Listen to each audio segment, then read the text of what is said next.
Bienvenue. Aujourd'hui, on s'intéresse à ceux qui agissent dans l'ombre du numérique, les acteurs de la menace. Qui sont-ils vraiment?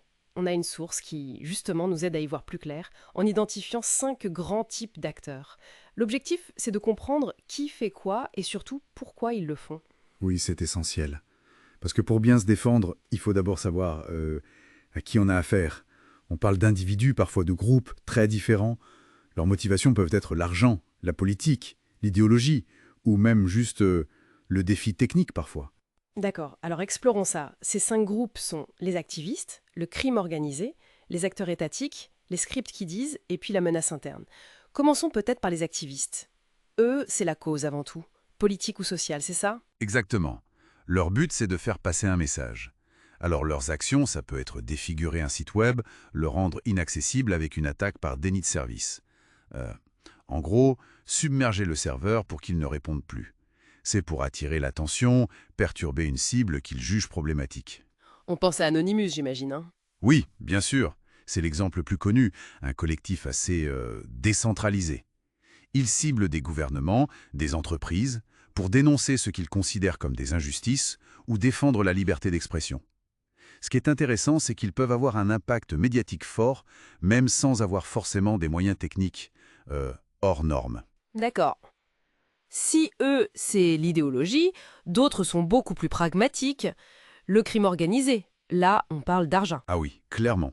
Là, la motivation, c'est le profit. Et c'est devenu un vrai business, très structuré. On parle de vol de données bancaires, d'usurpation d'identité et surtout des fameux rançongiciels. Vous savez, ces logiciels qui bloquent vos fichiers et demandent une rançon. Et ils sont de plus en plus sophistiqués, on entend souvent ça. Oui, tout à fait.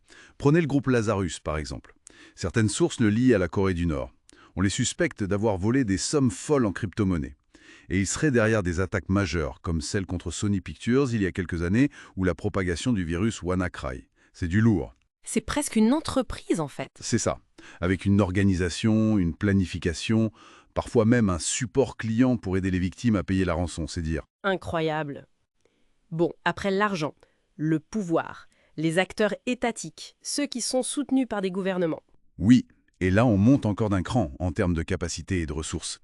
Leurs objectifs sont stratégiques. Cyberespionnage, vol de propriété intellectuelle, sabotage d'infrastructures critiques, déstabilisation politique. C'est de la géopolitique numérique en somme. Complètement. Le conflit russo-ukrainien l'a bien montré. Les cyberattaques font partie intégrante de la stratégie militaire. Couper l'électricité, brouiller les communications, diffuser de la propagande ou de la désinformation. Ce n'est plus juste virtuel, ça a des conséquences très réelles. C'est une dimension de la guerre moderne, quoi. C'est assez glaçant.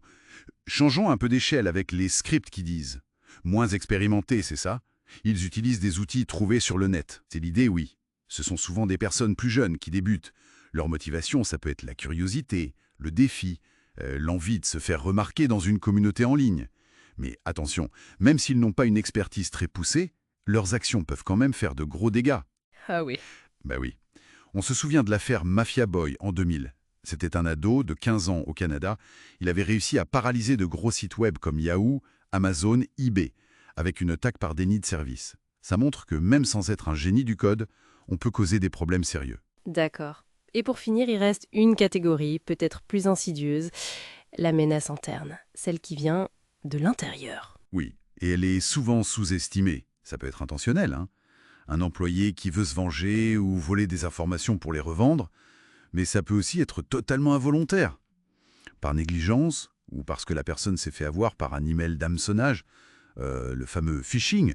Elle clique sur un lien piégé, donne ses mots de passe sans s'en rendre compte. Et là, la porte est ouverte. Exactement. L'exemple le plus spectaculaire de menace interne intentionnelle, c'est bien sûr Edward Snowden. Ah oui, l'affaire de la NSA. Voilà. Un employé d'un sous-traitant qui a accès à des informations ultra sensibles et qui décide de les révéler au monde entier. L'impact a été énorme. Ça montre le pouvoir potentiel d'une seule personne à l'intérieur. Donc on a vraiment un spectre très large. De l'activiste qui veut changer le monde, au cybercriminel qui veut s'enrichir, en passant par les États et même nos propres collègues, parfois involontairement. Tout à fait. C'est un paysage complexe, mouvant, et chaque type d'acteur demande une réponse spécifique en termes de cybersécurité. C'est pour ça qu'analyser leur motivation, Leur méthode, c'est crucial. Ça permet d'essayer d'anticiper, de s'adapter à des menaces qui évoluent sans cesse. C'est clair. Bon, pour terminer, une petite question qui ouvre la perspective. On a décrit le paysage actuel. Mais est-ce que des technologies, comme l'intelligence artificielle par exemple, pourraient changer la donne? Est-ce que ça pourrait modifier les capacités ou même les motivations de ces acteurs demain? C'est une excellente question. Et oui, très probablement. L'IA pourrait aussi bien renforcer les capacités des attaquants que celles des défenseurs. C'est un des grands enjeux pour l'avenir de la cybersécurité, sans aucun doute.